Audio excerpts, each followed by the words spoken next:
Olha, bater em você eu não vou não, porque eu não tô doida, né? Agora você vai me ouvir, você tem que me ouvir. Você tá pensando que vai ter essa mãe, essa bestona aqui o resto da vida, é? Vai muito. Ó, minhas taxas estão tudo altas, viu? Quando der fé, eu já dei um derrame, um eclâmpsia, um negócio e morro. Se fosse os parceiros dele da rua, no chão ele ouvia. Como essa rapariga velha que fica se lascando o dia todinho pra cuidar dele, ele não dá nem ouvir. Mas eu não me preocupo não. Quando não quer ouvir pai e mãe, a vida ensina. Ah, a vida ensina. A vida dá um tapa tão bem dado no meio da cara. Queria eu ter minha mãe hoje em dia pra me aconselhar e me dar esses conselhos. Porque o conselho de mãe é um negócio que ninguém devia desouvir.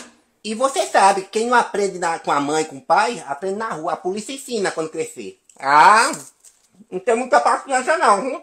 Dá um tapa no meio da cara, não sei se você aprende. Por mim, eu lavo minhas mãos. Ó, se quiser se lascar, se lasque. Se não quiser, se lasque.